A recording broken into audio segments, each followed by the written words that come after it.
दिल्ली में होने वाले आगामी विधानसभा चुनाव के लिए सभी पार्टियों ने अपनी कमर कस ली है। इसी बीच अगर आम आदमी पार्टी की बात करें तो उनकी तरफ से आज जो दूसरी लिस्ट है वो भी जारी कर दी गई है। आपको बताते चले कि आम आदमी पार्टी की तरफ से जो दूसरी लिस्ट जारी कर दी गई है उसमें 20 उम्मीदवार जो हैं उनके नाम आए हैं, क्योंकि कहीं ना कहीं सभी को इंतजार है कि इस बार जो पार्टियां हैं वो किस तरीके से आपस में तैयारियों में लगी हुई हैं। और बात करें अगर बीजेपी की बात करें, आम आदमी पार्टी की बात करें, कांग्रेस की, तो ये तीनों की तीनों जो पार्टियां हैं वो लगातार तैयारियों में लग गई और कमर कस ली है, क्योंकि कहीं ना कहीं इस बार का जो चुनाव है विधानसभा 2025 ये बड़ा ही मजेदार होने वाला है। आप सभी जानते हैं कि जिस तरीके का रिजल्ट महाराष्ट्र में आया, झारखंड में आया, हरियाणा में आया, उसके बाद सभी पार्टियां एक दूसरे को शिकस्त देने के लिए तैयार है। इसी बीच आम आदमी पार्टी की आज दूसरी लिस्ट जारी कर दी गई है। हम आपको धीरे धीरे करके एक एक करके नाम भी बताएंगे। उससे पहले आपको ये भी बताते चले कि आम आदमी पार्टी की तरफ से जो पहली लिस्ट थी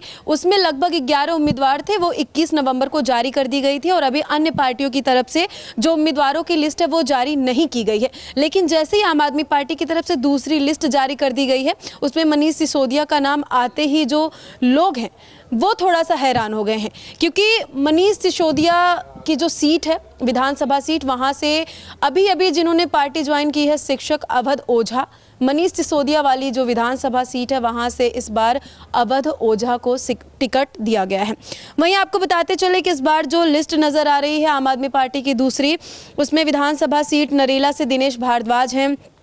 तिमारपुर से सुरेंद्र पाल सिंह बिट्टू हैं, आदर्श नगर से मुकेश गोयल हैं, दिल्ली के मुंडका से जसबीर कराला हैं, मंगोलपुरी से राकेश जाटव धर्म रक्षक हैं, रोहिणी से प्रदीप मित्तल, चांदनी चौक एक ऐसा इलाका है जहां पर आम आदमी पार्टी जो है वो लगभग बीजेपी को कड़ी टक्कर देते हुए नजर आती है। इसी बीच आपको बताते चले कि चांदनी चौक से पुनर्दीप सिंह, पटेल नगर से प्रवेश रतन, मादेपुर से राखी बिड़ला और पालम से जोगिंदर सोलंकी। अगर बात करें दिल्ली के अन्य विधानसभा सीटों की तो जनकपुरी से प्रवीण कुमार, इस बार जनकपुरी से जो पुराने विधायक है राज ऋषि उनको टिकट नहीं दिया गया है, यहाँ से प्रवीण कुमार को दिया गया है। और जैसे आम आदमी पार्टी की जो दूसरी लिस्ट आती है तब से लगातार जितने भी प्रत्याशी आम आदमी पार्टी के जिनको टिकट दिया गया है उनको उनके पार्टी के कार्यकर्ता बधाइयां देना शुरू कर चुके हैं। इसी बीच जैसे आम आदमी पार्टी की दूसरी लिस्ट जारी होती है, बीजेपी के अध्यक्ष वीरेंद्र सचदेवा जी जो है वो मनीष सिसोदिया को लेकर के आज प्रेस कॉन्फ्रेंस करके अपनी राय भी व्यक्त किए हैं। फिलहाल आपको बताते चले कि 2020 में पहले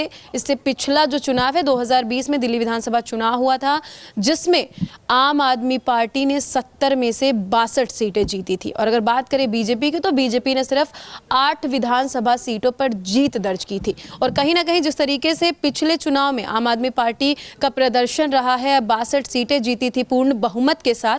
उसी को लेकर के इस बार जो है आम आदमी पार्टी तैयारियां और जोरों से शुरू कर दी है। इसी बीच अगर हम भारतीय जनता पार्टी की बात करें तो भारतीय जनता पार्टी की तरफ से भी यात्रा शुरू की गई है और भारतीय जनता पार्टी भी अपनी तैयारियां जोरों शोरों से कर रही है। अगर बात करें भारतीय जनता पार्टी की तरफ से उम्मीदवारों की लिस्ट की तो अभी फिलहाल ऐसी कोई लिस्ट नहीं आई है और अभी ये क्लियर नहीं हो पाया कि इनकी तरफ से कौन सा कैंडिडेट किस विधानसभा सीट से इस बार चुनाव लड़ेगा, क्योंकि होने वाले आगामी विधानसभा चुनाव को लेकर के ये माना जा रहा है कि आने वाले साल के शुरुआत में ही ये चुनाव जो है वो करा दिया जाएगा। लेकिन अगर इलेक्शन कमीशन की तरफ से बात करें तो चुनाव आयोग की तरफ से बात करें तो अभी दिल्ली विधानसभा चुनाव 2025 के तारीखों का जो ऐलान है वो नहीं हुआ है, ना ही क्लियर हो पाया है। लेकिन अगर आम आदमी पार्टी की बात करें तो जिस तरीके से केजरीवाल का प्रदर्शन रहा है, जिस तरीके से केजरीवाल को लेकर के जो विपक्ष है वो घेर रहा है, इसी बीच आम आदमी पार्टी कहीं ना कहीं इस बार जो तैयारियां हैं वो और जोरों शोरों से कर रही है। और नई मुख्यमंत्री आतिशी मार्लेना की तरफ से भी ऐलान किया गया है कि इस बार